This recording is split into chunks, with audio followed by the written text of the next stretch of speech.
నువ్వు సంపాదిస్తున్న డబ్బు నిన్ను కంట్రోల్ చేయాలా, లేదంటే నిన్ను సంతోష పెట్టాలా? ఈఎంఐలు కడితే ఆ డబ్బు నేను కంట్రోలే చేస్తుంది. ఎందుకంటే ఈ నెల అక్కడ కట్టకపోతే నిన్ను మూసేస్తారు, ఈ నెల ఇక్కడ కట్టకపోతే నీ పేరు పేపర్లు వేసేస్తారు, లేదా ఈ నెల ఇది కట్టకపోతే ఈ ఆస్తి పట్టుకుపోతారు అని నిన్ను భయపెడతారు. నువ్వేం చేస్తున్నావు తెలుసా? లగ్జరీ చూపించుకోవడానికి ఇల్లు కొనుక్కుంటారు. ఇల్లు అనేది రెస్పాన్సిబిలిటీ అనే విషయం ఎప్పుడు తెలుస్తుంది? ఈఎంఐలు భారం మోయలేక ఆత్మహత్యలను చేసుకుంటున్నారు, కానీ కొనుక్కునేటప్పుడు మాత్రం కాంప్రమైజ్ అవ్వట్లేదు. కర్మ ఏంటో తెలియట్లేదు. 1,00,000 రూపాయలు సంపాదించినోడికి చేతిలో డబ్బు ఉండట్లే, 5 లక్షలు సంపాదించినోడికి చేతిలో డబ్బు ఉండట్లే, 50,000 సంపాదించినోడికి చేతిలో డబ్బు ఉండట్లే. డబ్బు అంతా అప్పులకే సరిపోతుంది, ఈఎంఐలకు సరిపోతుంది, స్కూల్ ఫీజులు సరిపోతుంది. స్కూల్ ఫీజుల మీద నియంత్రణ ఉండదు, రియల్ ఎస్టేట్ మీద నియంత్రణ ఉండదు, బ్యాంక్ ఈఎంఐల మీద నియంత్రణ ఉండదు. ఎందుకు రూపాయి పాల 2 రూపాయలు అప్పులు తీసుకోవాలి పేద ప్రజలు? వడ్డీలు కూడా 90 పైసలని, రూపాయని, రూపాయన్నరని, 2 రూపాయలని కాకుండా 50 పైసలు మించిన వడ్డీకి ప్రజలకు అప్పులు ఇప్పించగలిగితే financial imbalances is directly proportional to the rise of real estate. ఎక్కడైతే రియల్ ఎస్టేట్ రేట్లు ఎక్కువ ఉన్నాయో అక్కడ ఆర్థిక అనిశ్చితి అనేది ఎక్కువ ఉంటుంది.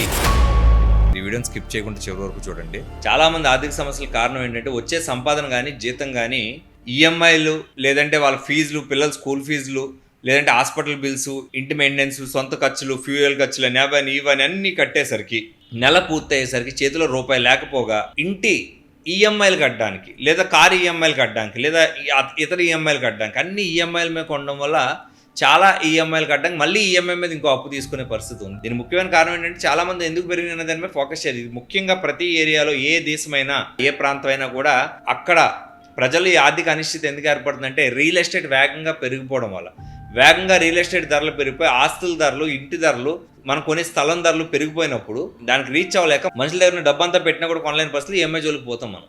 ఇది ఎలా ఉంటుందంటే మాట్లాడటం చాలా సింపుల్ టాపిక్. చాలా లోతుగా అర్థం చేసుకుంటే మనిషి యొక్క ఆర్థిక అనిశ్చితి అంటే imbalance, financial imbalances is directly proportional to the rise of real estate. ఎక్కడైతే రియల్ ఎస్టేట్ రేట్లు ఎక్కువ ఉన్నాయో అక్కడ ఆర్థిక అనిశ్చితి అనేది ఎక్కువ ఉంటుంది. దీన్ని క్యాష్ చేసుకోవడానికి బ్యాంక్ వాళ్ళు రెడీగా ఉంటారు, ఫైనాన్షియల్స్ రెడీగా ఉంటారు. వాళ్ళు ఏం చేస్తారు?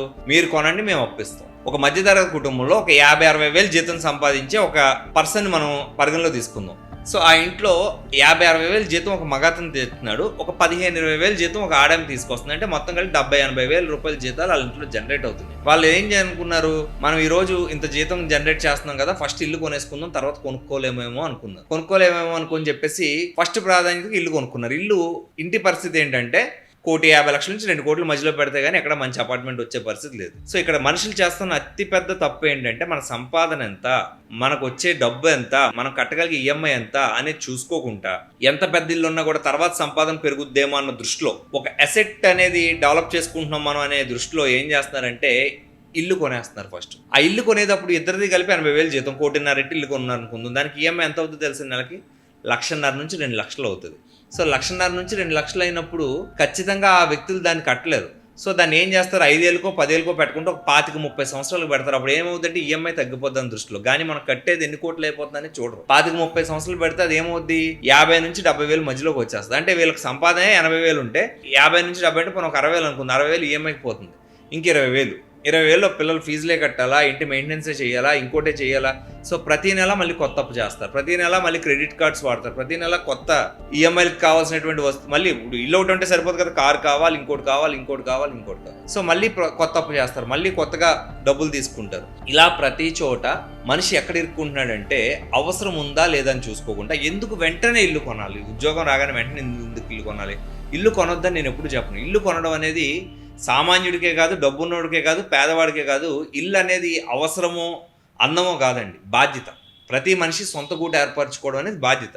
ఇల్లు కొనడం తప్పుగా. చాలామంది ఎలా భయపడతారంటే ఇప్పుడు కొనలేకపోతే తర్వాత కొనలేం, లేదు ఇప్పుడు ఉన్న రేట్లు తర్వాత ఉండవు, తర్వాత ఇంకా పెరిగిపోతే. కరెక్టే, కానీ ఈరోజు నీ ఆర్థిక పరిస్థితి ఎలా ఉంది, నీకు వచ్చే జీతం ఎంత? అదే 70-80 వేలు వచ్చేవాళ్ళు 25-30 వేలలో ఇల్లు అద్దెకు తీసుకొని ఉంటే, ఒక 5 సంవత్సరాల పాటు వాళ్ళ సంపద పెంచుకోవడమే దృష్టి పెట్టుంటే కనీసం కొంచెమైనా కూడా వాళ్ళకి ఒక బ్యాలెన్స్ అనేది దొరికేది. ప్రతి మనిషి ఉద్యోగం రాగానే లేదా సంపద స్టార్ట్ అవ్వగానే ఇల్లు కొనుక్కోవాలనుకుంటున్నారు. ఇల్లు కొనుక్కునే కన్నా డబ్బు జనరేట్ అయ్యేది ఏదైనా ఒక చిన్న షాప్ లాంటిదో, ఒక పనికి మనకు ఉపయోగపడే లాంటిది ఏదైనా కొనుక్కోండి. డబ్బులు జనరేట్ చేసే లాంటి ఆస్తి ఏదైనా కొనుక్కున్నాం అనుకోండి, మన మన ఇన్కమ్ తో పాటు ఆ ఇన్కమ్ తోడవుతుంది కదా. మనం ఏం చేస్తాం, మనం ఉండే ఇల్లే కొనుక్కోవాలి ఫస్ట్ అనుకుంటున్నాం. ఇది తప్పైతే కాదు, కానీ ఆర్థికంగా మనుషులను నలిపేస్తున్న ప్రక్రియ ఇది. చాలా మంది అవగాహన రీతితో ఈఎంఐలు దొరికేస్తున్నారు. బ్యాంకులు రెడీగా ఉంటాయి, ఫైనాన్షియల్ రెడీగా ఉంటారు. ఎప్పుడు వాళ్ళు ఏం చెప్తారంటే, మీరు కొందాం అనుకుంటున్నారా, ఆ ప్రాజెక్ట్కి మేము లోన్ ఇచ్చేస్తాం రండి అంటారు. ఎందుకంటే వాళ్ళకి మీ జీతం చూస్తారు, మీ సంపాదన చూస్తారు, ఆ రోజు ఈఎంఐ ఇచ్చేస్తారు. ఒక మధ్యలో ఉద్యోగం మానేయాల్సి వచ్చి అనారోగ్యం పాలయ్యో ఇంకోటో ఒక 6 నెలలు ఉద్యోగం చేయని పరిస్థితి వస్తే ఎక్కడి నుంచి డబ్బులు తెచ్చి కడతాం, మళ్ళీ అప్పు చేస్తాం, మళ్ళీ అప్పు తెచ్చడానికి ఇంకో అప్పు చేస్తాం.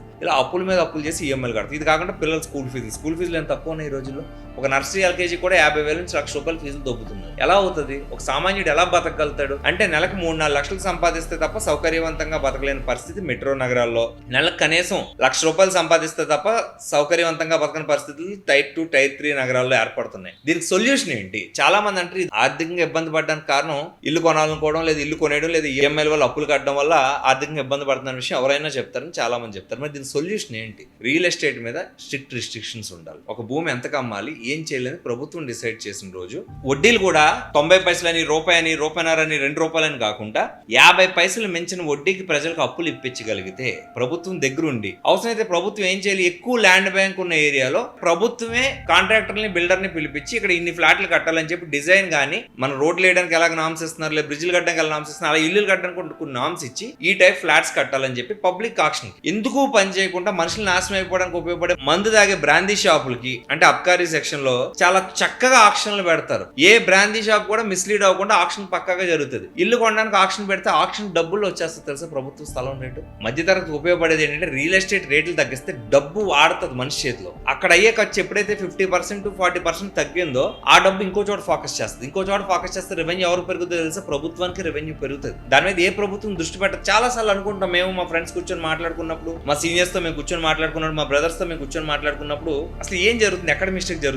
ఎందుకంటే మా దగ్గర వర్క్ చేసే వాళ్ళన్నా ఇంకొకళ్ళన్నా అందరూ హ్యాపీగా ఉండమే ఎవడన్నా కోరుకుంటాం. అసలు ఎక్కడ మిస్టేక్ జరుగుతుందంటే, government is not taking appropriate norms regarding this financial imbalances. ఈ ఆర్థిక అనిశ్చితికి సంబంధించి సరైన నిర్ణయాలు ప్రభుత్వం తీసుకుంటా. ఎవడికో ఒక ఫ్యాక్టరీ పెడితే ఒక 1000 ఉద్యోగాలు వస్తాయంటే ఒక 10-15 ఎకరాలు ఫ్రీగా దారాదత్తం చేస్తుంది కదా. అదే 15 ఎకరాల్లో కనీసం 5 నుంచి 10,000 ఫ్లాట్లు కట్టొచ్చు. 10,000 మంది మధ్యతరగతి కుటుంబానికి ఒక ఊర్లో అపార్ట్మెంట్లు కట్టి ఇప్పించగలిగితే, గవర్నమెంట్ ఆక్షన్లు ఇప్పించగలిగితే, వాడు కొనుక్కొని 50 పైసలు ఈఎంఐ కట్టి ₹1,00,000 అవ్వాల్సిన ఫ్లాట్ 50 లక్షలకే దొరికితే ఎంత డబ్బు వాడికి మిగులుతుంది ఒక సామాన్యుడికి. అప్పుడు అన్ని ఈఎంఐలు ఫ్రీ అవుతాయి. చాలా ప్రభుత్వాలు పేదవాడికి ఏదో చేస్తామని చెప్పి హామీలు ఇస్తున్నాయి తప్ప పేదవాడి ఆర్థిక అభివృద్ధికి కావాల్సినటువంటి నిర్ణయాలు తీసుకుంటా. ఇలాగా హైదరాబాద్ లాంటి నగరంలో 10-15 చోట్ల కట్టొచ్చు, ఒక 100 చోట్ల కట్టొచ్చు. హైదరాబాద్ లాంటి నగరాల్లో, తెలంగాణ మొత్తం మీద ఒక 10,000 చోట్ల కట్టొచ్చు. నీ చేతి రూపాయి ఖర్చు లేదు. ఇక్కడ కావాల్సినంత గవర్నమెంట్ ల్యాండ్ బ్యాంక్ ఉంది. నువ్వు 1 ఎకరం ఇస్తే ఖచ్చితంగా ఎకరంలో 100 ఫ్లాట్లు రావాలి, 5 ఎకరాలు ఇస్తే 100 ఫ్లాట్లు రావాలని చెప్పి కట్టించి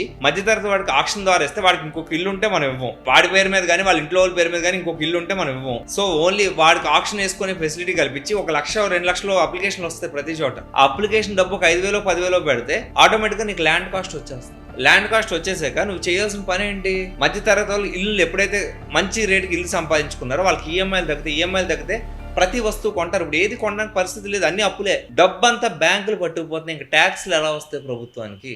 బ్యాంక్ ట్యాక్స్ కడుతుందా ప్రభుత్వానికి? ఏ బ్యాంక్ అన్నా ప్రభుత్వం ట్యాక్స్ కడుతుందా? కట్టదే.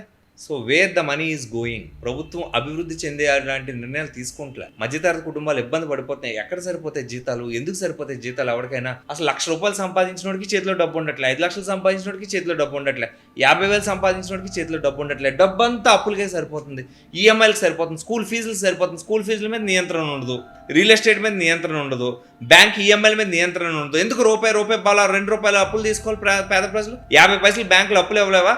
విజయ్ మాల్యా లాంటి వాడికి, లేదంటే పెద్ద వాళ్ళకి డబ్బులు ఎక్కొట్టడానికి 5,000 కోట్లు 6,000 కోట్లు ఎక్కొట్టడానికి అయితే డబ్బులు ఉంటాయి బ్యాంకుల దగ్గర. ఎటుపోతుంది సమాజం? ప్రభుత్వాలు నిర్ణయాలు తీసుకోవాలి, అప్పుడే పేదోడికి ఉపయోగపడుతుంది. ఇలాంటి నిర్ణయాలు, ఇలాంటి డ్రాస్టిక్ చేంజెస్ చేయకుండా ఏదో పీకుదాం అనుకుంటే, రియల్ ఎస్టేట్లో కట్టిన అపార్ట్మెంట్లన్నీ అలా గాల్లో ఉంటే కొనుక్కోనివాడు ఎవడో ఉండు కొన్ని రోజులకి. అండ్ పేద ప్రజలు చేసే తప్పు ఏంటంటే, ఇల్లు వెంటనే కొనుక్కోవాలని ఆలోచించొద్దు. కంఫర్టబుల్గా సౌకర్యవంతంగా ఎప్పుడు ఉంటున్నారో అప్పుడే ఇల్లు కొనుక్కోండి. అప్పుడు మీరు కొనుక్కుంటేనే అభివృద్ధి అనేది జరుగుతుంది. మీరు ఇప్పుడే కొనేసుకుందాం ఇల్లు, ఈ రోజే కొనేసుకుందాం అని ఎప్పుడైతే మీరు పెట్టుకున్నారో చాలా నష్టపోతున్నారు ఆర్థికంగా. ఇల్లు కొనడం ఫ్యాషన్ కాదండి, ఇల్లు కొనడం ఇస్ ద రెస్పాన్సిబిలిటీ. నీకు ఎంత ఇల్లు కావాలి, మొత్తం మీరు ఎంతమంది ఉంటారు, ఇంకో నా పిల్లలు 15-20 ఏళ్ళు వచ్చినాయి, వాళ్ళకి ఇంకో 5 ఏళ్ళు 6 ఏళ్ళు పెళ్లి చేస్తాం, మళ్ళీ పెళ్లి చేసాక ఎవరింటికి వాళ్ళు వెళ్ళిపోతారు, నేను నా వైఫే ఉంటాను అంటే నీకు 2 నుంచి 3 గదులు ఉన్న ఇల్లు చాలు, నీకు 5-6 గదులు ఉన్న ఇల్లు అవసరం లే. నువ్వేం చేస్తున్నావు తెలుసా, లగ్జరీ చూపించుకోవడానికి ఇల్లు కొనుక్కుంటున్నారు. ఇల్లు అనేది రెస్పాన్సిబిలిటీ అనే విషయం ఎప్పుడు తెలుస్తుంది. ఈఎంఐలు భారం మోయలేక ఆత్మహత్యలను చేసుకుంటున్నారు కానీ కొనుక్కునేటప్పుడు మాత్రం కాంప్రమైజ్ అవ్వట్లే. కర్మ ఏంటో తెలియట్లే. అది మనుషుల యొక్క ఆలోచన విధానంలో తప్ప, లేదంటే ప్రభుత్వాలు కానీ ప్రజలు కానీ మనల్ని మోటివేట్ చేస్తున్న విధానం తప్ప అనేది నాకు తెలియట్లేదు. చాలా చాలా తప్పు జరుగుతుంది. మధ్యతరగతి దిగువ మధ్య తరగతి అని కాదండి, ప్రతి వ్యక్తి డబ్బున్నవాడు కూడా వాడికి ఎంత అవసరం అంత ఇల్లు కట్టుకుంటలే. పెద్ద పెద్ద ఇల్లు, కోట్ల రూపాయలు చేసే ఇల్లులు అవసరం ఉందా లేదా, నీకు అంత మనీ సర్క్యులేషన్ ఉందా లేదా చూసుకుంటలే.